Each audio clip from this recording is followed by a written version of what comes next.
É recomendado sempre mais de uma pessoa para a instalação da sonda nasogástrica. Então, por isso a gente tem uma outra pessoa para poder ajudar no posicionamento do paciente. Então, vamos iniciar.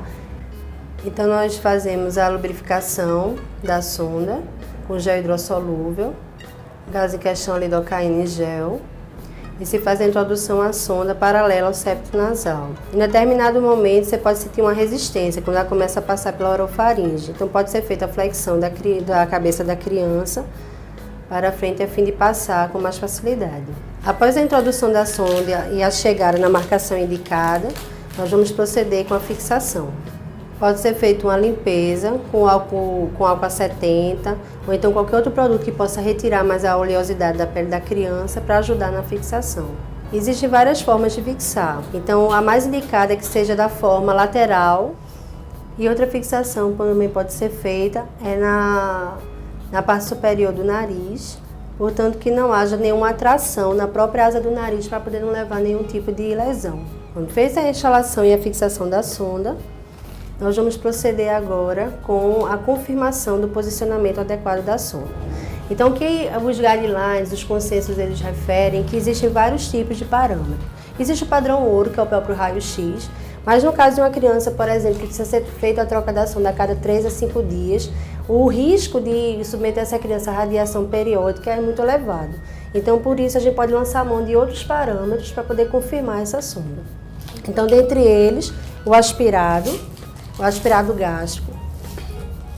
Assim que é feita a passagem da sonda, pode ser feito o aspirado do conteúdo gástrico. Se a criança se alimentou recentemente, então você pode ter a confirmação através do próprio aspecto do conteúdo gástrico. Se for um resíduo lácteo, por exemplo. Então, é um parâmetro de confirmação que essa sonda está no local adequado. Se caso não tenha nenhum retorno, se pode fazer a inclinação da criança para o lateral direito, e aí você espera de 15 a 30 minutos, e depois retorna essa aspiração para ver se vem algum resíduo, e aí você pode fazer o teste. Algo que é amplamente indicado na literatura é, além do aspecto do conteúdo gástrico, mas o pH do conteúdo gástrico. Então, para isso, a gente pode usar fitas de densidade urinária, e a gente faz a aferição desse pH através dessas fitas de mensuração de pH. O que a literatura recomenda é que seja um pH abaixo de 4. Então, se apresentar esse valor de pH, significa que é um forte indicador que realmente a sonda está na posição gástrica. pH acima disso, a gente não tem essa acurácia tão bem feita. Então, é importante lembrar também que isso pode ser enviesado, a questão do pH, em pacientes que fazem uso de protetores gástricos, de antiácidos, que são medicações que vão alterar o pH. Então, você perde um pouco esse parâmetro. Então, como os inibidores de bomba de próton, como os antiácidos propriamente dito, hidróxido de alumínio, com os próprios inibidores de receptores de histamina, como é o caso da ranitidina, que são amplamente usados em pacientes com refluxo, pacientes com microcefalia e com alguma disfunção gástrica também. Um outro parâmetro que também a gente pode utilizar é o borbulhamento gástrico, a partir do bolus de ar na sonda.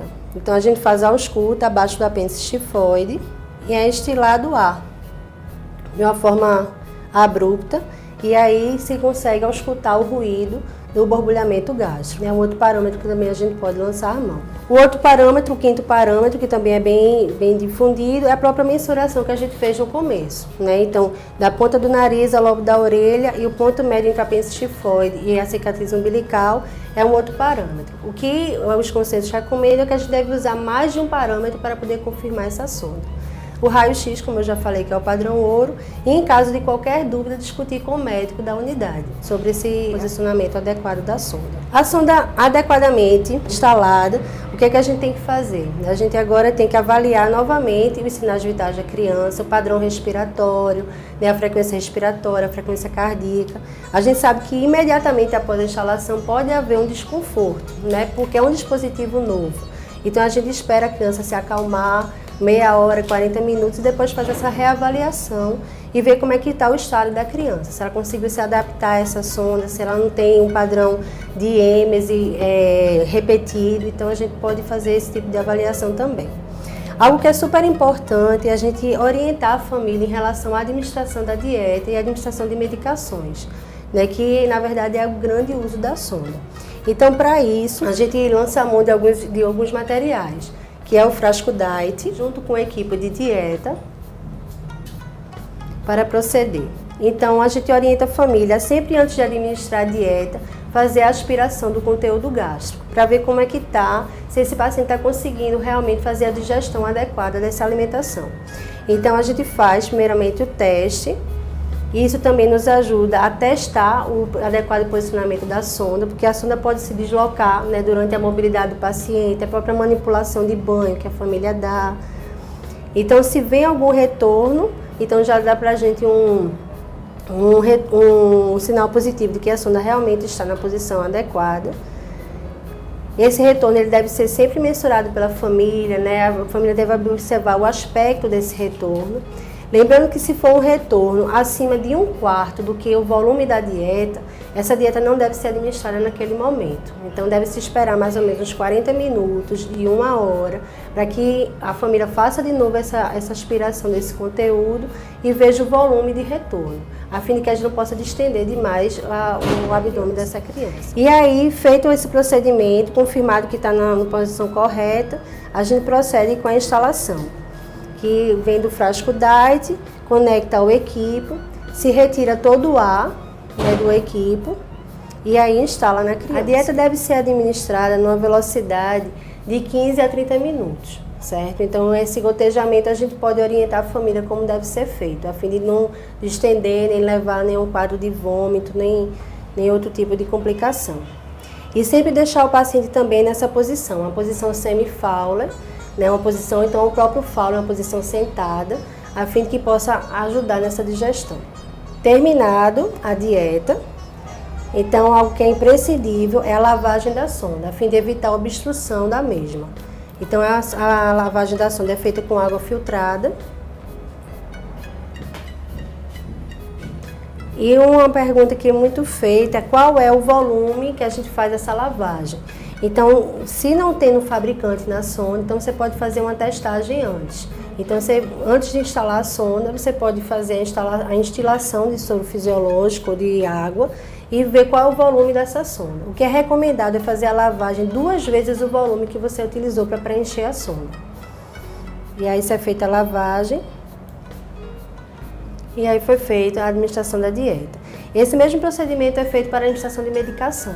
Lembrando que os medicamentos não devem ser dados ao mesmo tempo, né? As mães, muitas vezes, têm essa rotina de misturar as medicações todos no mesmo horário e dar ao mesmo tempo. Mas o que é indicado é dar medicação, faz a lavagem, dá outra medicação, faz a lavagem. Não misturar alimentação com dieta também é bem importante. Não colocar nenhum tipo de medicação dentro da dieta, não sei se for uma orientação médica, mas fazer sempre essa separação e fazer sempre a lavagem após a administração da dieta.